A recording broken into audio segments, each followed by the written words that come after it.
a world of defined doctrines, rigid creeds, and beliefs about the divine being.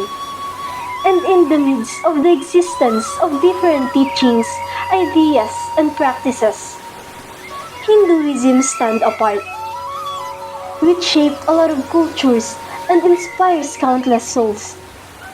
It is a religion that has no commonly agreed on set of teachings. It is a dominant religion in India, Nepal, and Mauritius. Ito si Maria Hanelat Aringo, kaisa ni na John Paul Maroya, Marian Constantino, at Cassie Galliano. Halina't sumisid tayo sa malawak at sinaunang karagatan ng Hinduismo.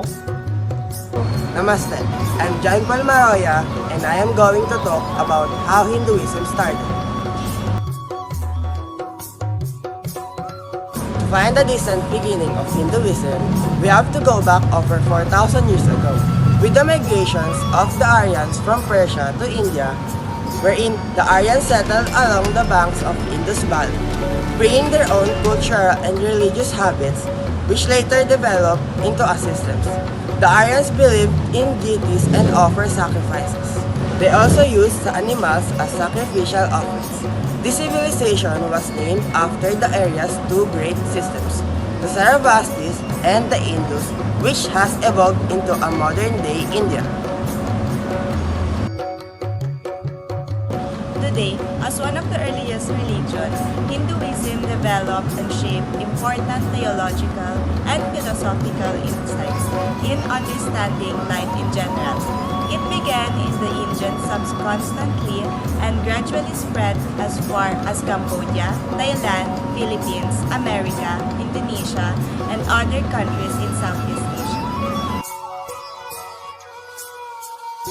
It is also believed that Vedas were received by scholars directly from God and that they define truth and composed of Rig Veda. Comprises around 10,600 verses.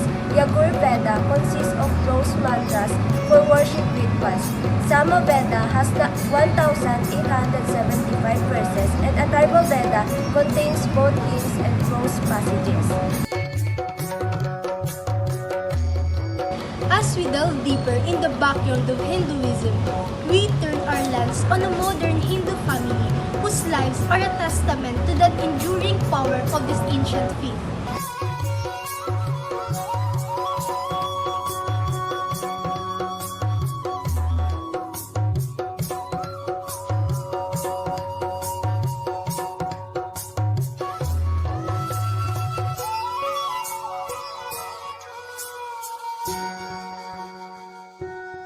Namaste, magandang araw. Ito ang kwento ng aming pamilya.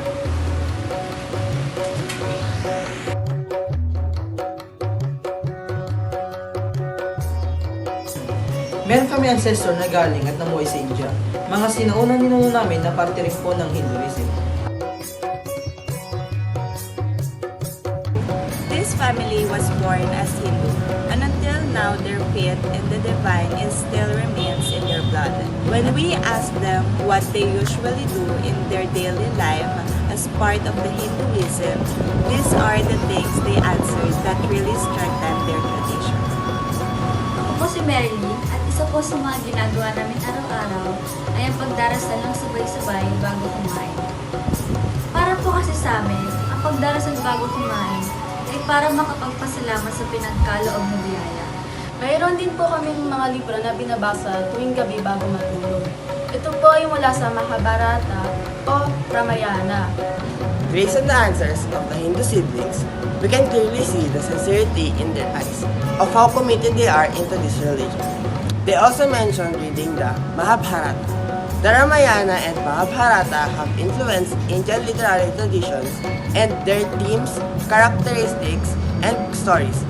In the middle of interviewing the family of modern Hinduism today, they opened up and narrated on how they integrate their faith into their daily social interactions with their society. Sa loob ng 4 na dekada nandito kami naman po ay mapalad na nakatira sa isang komunidad na may kakaibang populasyon kahit iba kami sa ibang tao. Minsan po, pinagdiriwang namin ang mga pagdidiriwang tulad ng Diwali at Holly nang may malaking sigasig dahil po rito nagkaroon kami ng chance para makilala ang mga kaibigan namin. Minsan po, nakakaranas kami ng mga maling akala tungkol sa Hinduism. Lalo na po sa mga kaibigan namin kasi limitado lang po yung kaalaman nila tungkol sa relihiyon namin. Being among the modern Hindus of today, the Martin family remains steadfast and loyal to their religion. They told us the things they continue to do in the society they belong to and how they live Hinduism. Despite their differences with the many religions in the Philippines, Hinduism still prevails in their hearts. Kahit po maraming pagkakaiba ang Hinduismo sa ibang relihiyon, hindi po kami nahihiya o natatakot ilathala sa lahat ng tao na kami ay kaisa ng Hinduismo dahil sa respeto na rin po ng mga ancestor namin kung saan kami nagmula.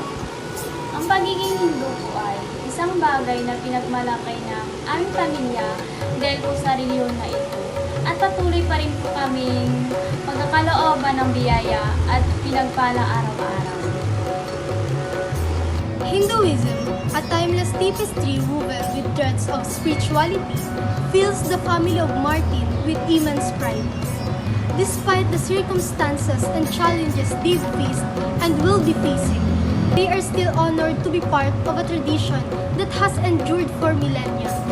Ang pamilya ni Martin ay nagsilbing buhay na testamento na ang Hinduismo ay naglalayon ng tatlong bagay. Moksha, ang pinakamataas na layunin ng isang Hindu. Dharma, isang moral na obligasyon ng isang tao sa mundo.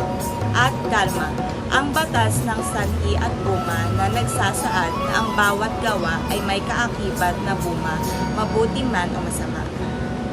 Ang pamilya ay isang mahalagang institusyon sa Hinduismo. Tulad ng pamilya ni Martin, itinuturo nito ang paggalang sa mga magulang at pagmamahal sa mga kapatid. Hinahangad nito ang pagkakaisa ng lahat ng tao. Ano man ang kanilang relihiyon o kasarian, itinuturo nito ang pagtanggap sa iba at ang pag-iwas sa diskriminasyon.